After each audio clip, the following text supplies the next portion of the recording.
So good morning students. Today we are going to discuss the S law of constant heat of summation and its applications. So a Russian chemist G.H. S proposed this law. G.H. S. He was a Russian chemist.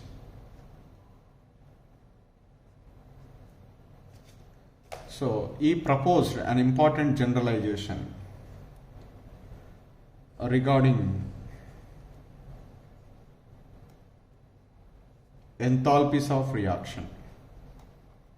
Enthalpies of reaction. So that generalization we called, what is it? S law.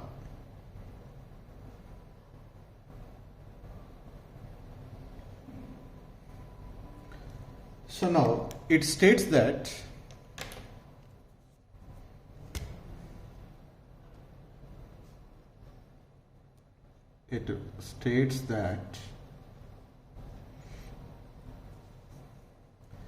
the enthalpy change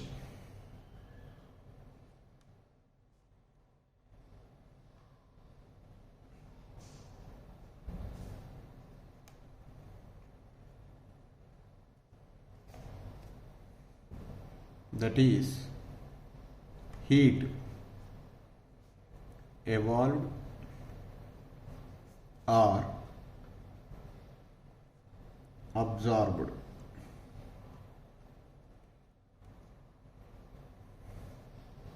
in a particular reaction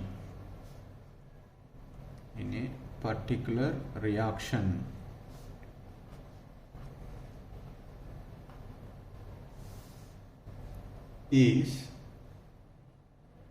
same whether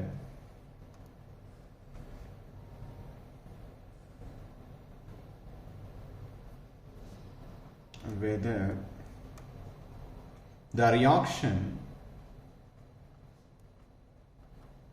takes place in one step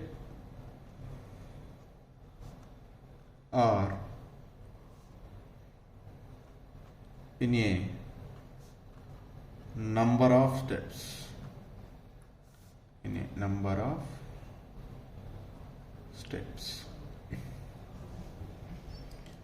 So what do you mean by this?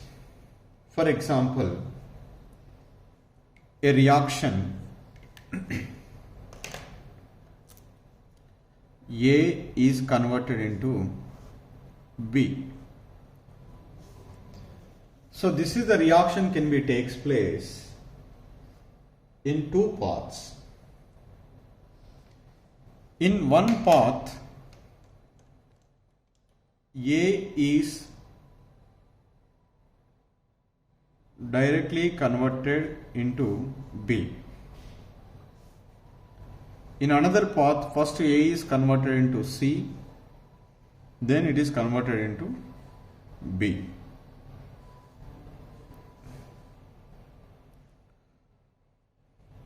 When A is converted into B, that name is path 1,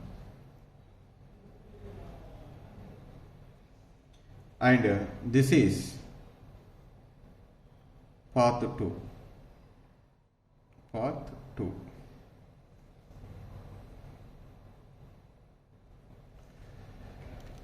Now, in the path 1, the amount of energy is involved, say delta H.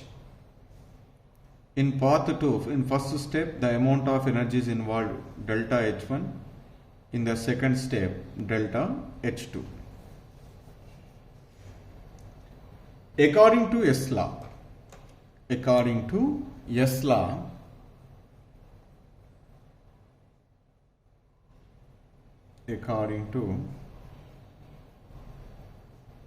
law, what is that is? So the enthalpy change in a particular reaction is same whether the reaction takes place in one step or several steps. In the first step, that is the first path, the amount of energy delta H is equal to, in the second path what is the energy is involved, delta H1 plus delta H2. This is S law. Similarly, if more number of steps are involved in the second path, 3, 4, 5, 6, then delta H is equal to delta H1, delta H2, delta H3, delta H4, like that. Now, there are certain applications are there, that is I will discuss. Based on this one, we have already discussed one lattice enthalpy Barr-Neighbor cycle. So here, applications of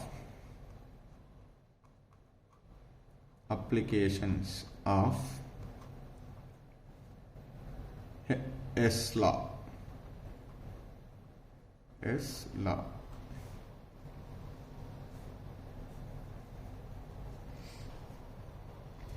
So the first one is determination of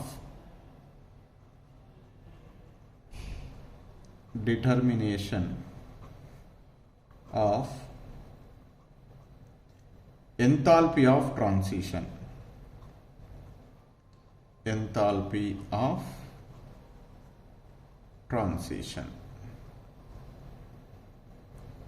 What is that? Enthalpy of transition. So here generally it is useful for the allotropic modifications like diamond to graphite or graphite to diamond or rhombic sulfur to monoxide sulfur, yellow phosphorus to red phosphorus, like that. So all these are comes under this enthalpies of transition. So to understand this one, let us take one example. The enthalpies of the two reactions are given. C diamond plus O2 gas gives rise to CO2 gas, colon, enthalpy of reaction is equal to minus 395.4 kilojoules. The another reaction is given, C graphite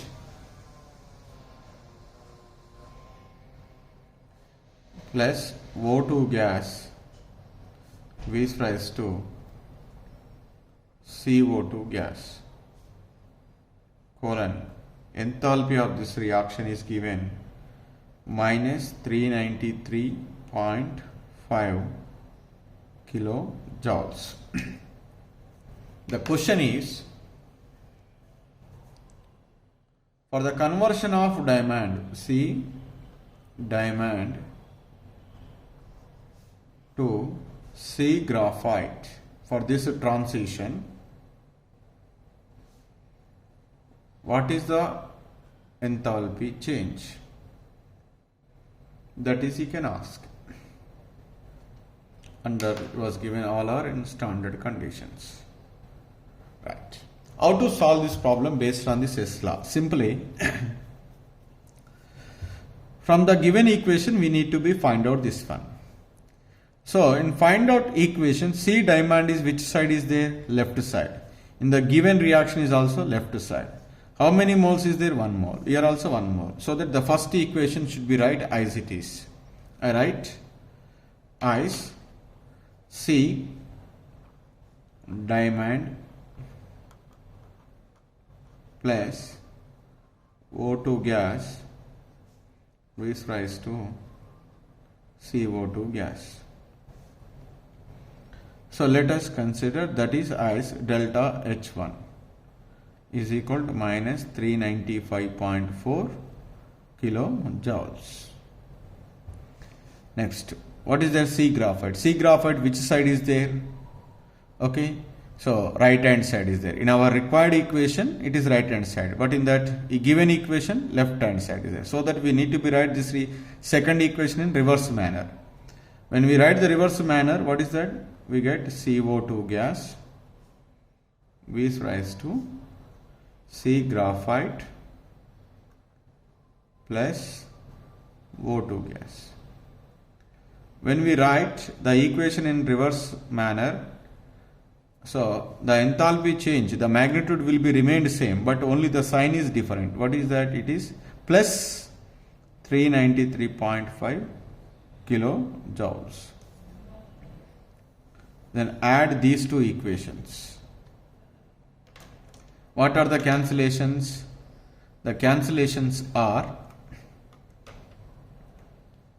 O2 gas is cancelled. CO2 gas cancelled. What is there left in this one? C diamond on the left hand side. What is left on the right hand side? C graphite. Then we are adding, as a result, delta H is equal to delta H1 plus delta H2. Then here, so C diamond V is raised to C graphite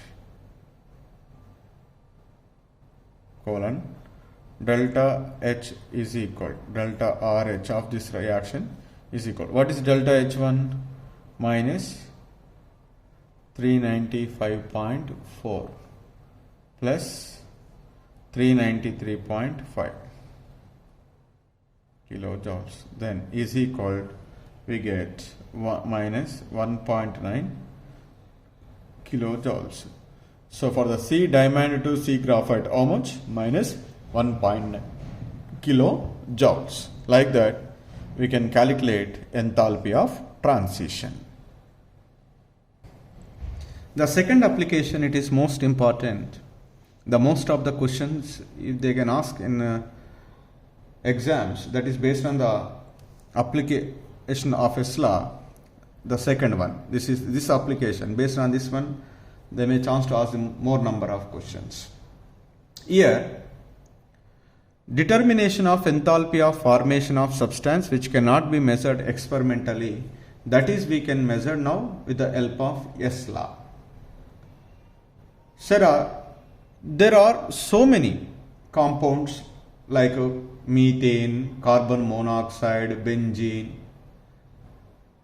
which cannot be synthesized from their elements. They are the products whenever two reactants which are in molecular form are reacted.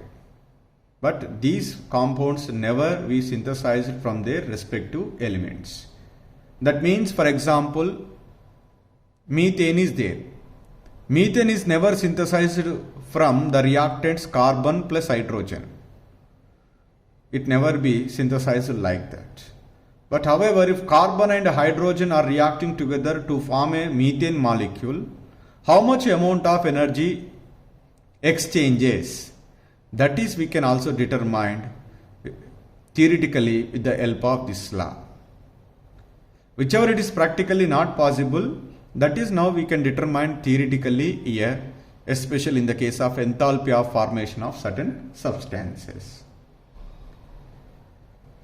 For example, here I would like to give that one question.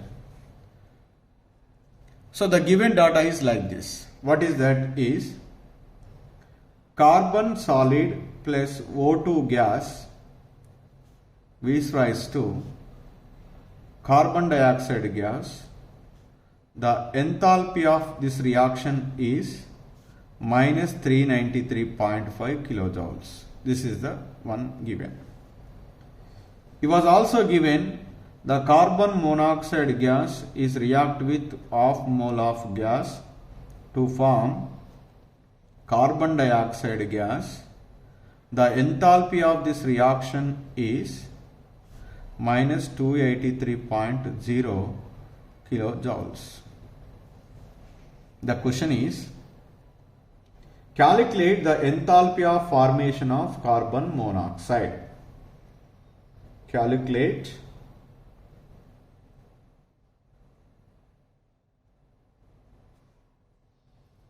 the enthalpy of formation of carbon monoxide. This is a question. First, that question we need to be converted in the form of equation. Formation of carbon monoxide. Enthalpy of formation of carbon monoxide. 1 mole of carbon monoxide. What are the constituent elements? Carbon and oxygen. What is the most stable form of a carbon? Carbon. What is the most stable form of oxygen? O2 gas. How many oxygen atoms on the right hand side? 1. But here how many? 2. So that it is make it as half. If this is the reaction, what is the enthalpy of this reaction? That is, you can ask simply. First, let us see. In our required equation, carbon solid is on the left hand side. In the given equation is also carbon solid is on the left hand side. So that we write C solid. The first equation is this. O2 gas V is raised to CO2 gas colon. This is taken as delta H1 minus 393.5 kilojoules. In the second one, the carbon monoxide is on the right hand side. Here the carbon monoxide is on the left hand side. In our required equation, carbon monoxide is which side is the right hand side. But in given equation, the carbon monoxide is left hand side. So that this equation, given equation, we can write in reverse manner. Then what you get here? CO2 gas V is raised to CO gas plus of O2 gas colon delta H2 is equal to, when we reverse the equation, the sign is changes but the magnitude will be remained same, 283.0 kilojoules. Then add these two equations. When we add these two equations, what are the cancellation? Carbon dioxide is cancelled. Here half mole oxygen, here 1 mole is there, so that it will be remained half, because 1 is cancelled and 1 is cancelled and here half is left there, because left hand side half. So then write the equation. What is left? Carbon solid. What is left here? Half O2 gas V is raised to carbon monoxide gas colon delta RH is equal to, we write the equation delta H1 plus delta H2. Then carbon solid plus half O2 gas V is raised to carbon monoxide gas colon delta RH is equal to minus 393.5 plus 283.0. That is approximately you are getting 110.5 kilojoules. Like that, we can determine the enthalpy of formation of carbon monoxide. So let us take the one more example. Example 2. So they are given similarly carbon solid plus O2 gas V is raised to carbon dioxide gas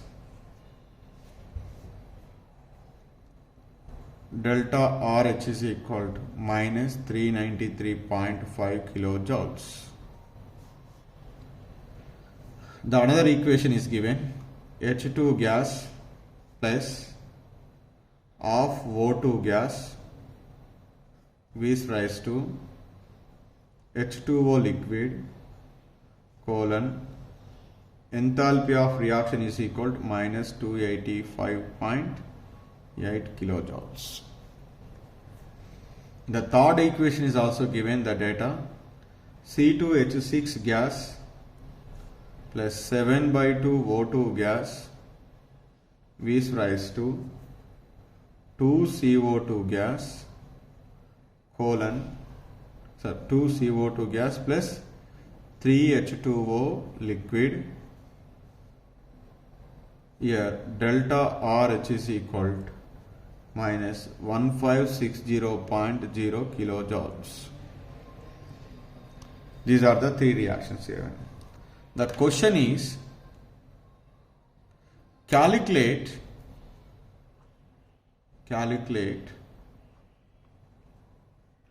the enthalpy of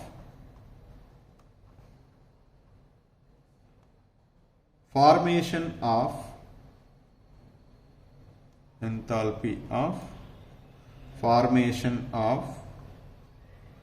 ethane.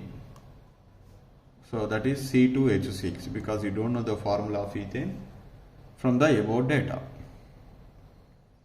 First we need to write the equation C2H6 formation. So now C2H6, it is formed from 2 carbons and 3 moles of hydrogen, because these are the most stable form of that elements.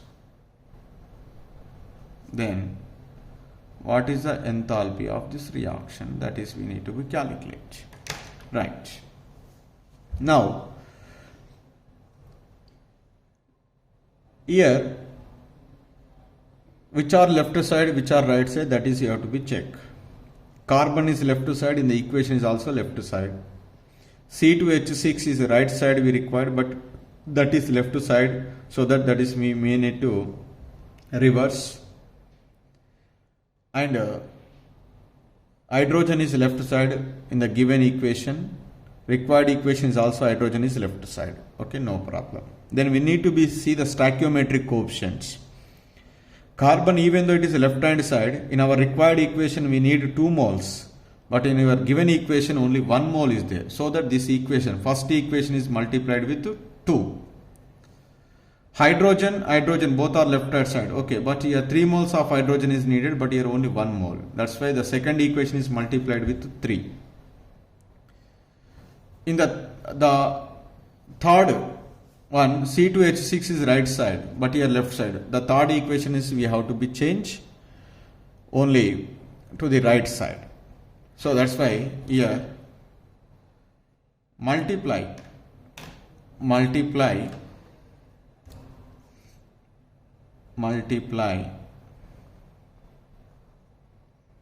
equation number 1 with 2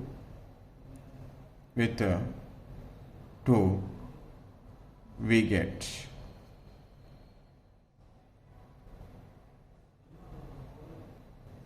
so when we multiplied with that one, what we get here, 2C solid plus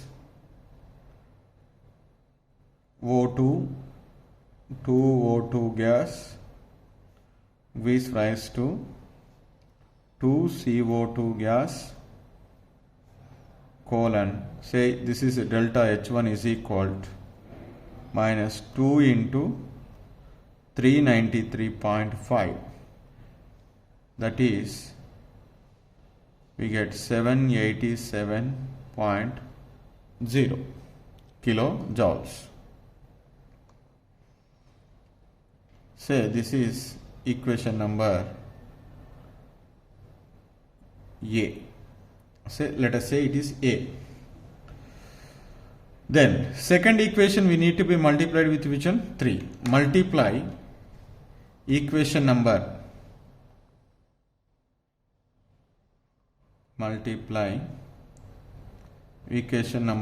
2 with 3. We get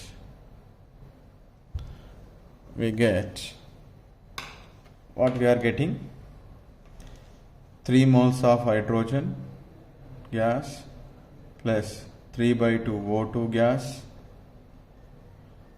gives rise to 3 H2O liquid colon, this is delta H2 is equal to 3 into minus 285.8.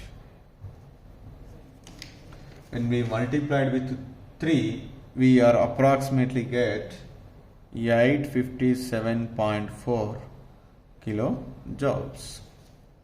Say this is B.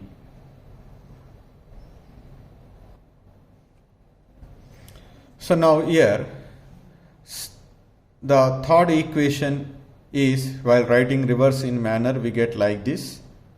Then we can add all the three equations.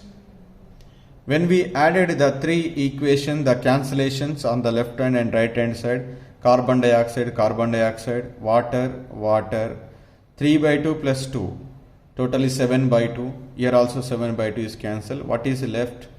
2 carbon solid plus 3H2 gas gives rise to C2H6 gas colon delta RH is equal to, we can add all these three.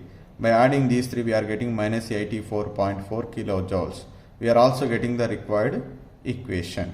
Like that, we can calculate the enthalpy of formation of a substances from their most stable elements, which are not determined with the help of experiments. The third application of Hess law, this is also useful to calculate enthalpy of hydration.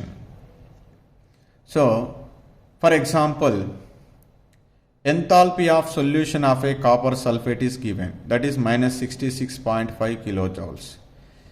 Enthalpy of solution of hydrated copper sulfate is given, 11.7 kilojoules. One is enthalpy of solution of anhydrous copper sulfate is given. Another one is enthalpy of solution of hydrated copper sulfate is given.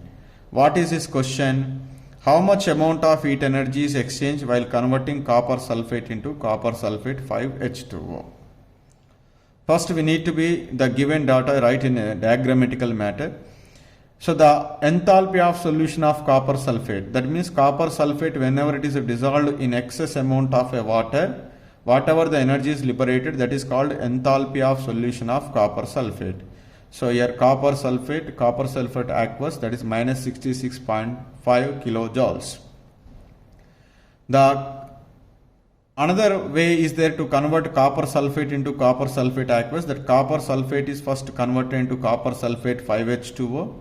This hydrated copper sulfate, on further dilution, it is converted into copper sulfate aqueous. This is the second path.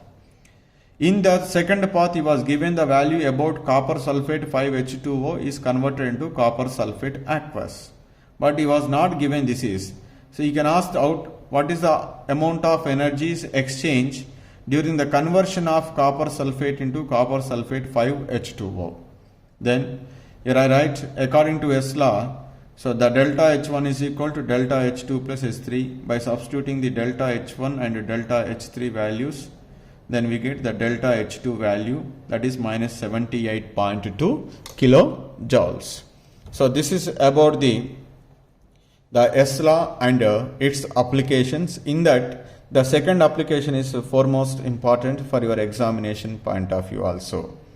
I am already discussed in lattice enthalpy. So the calculation or determination of lattice enthalpy of a given ionic solid is also we can done with the help of this Hess law.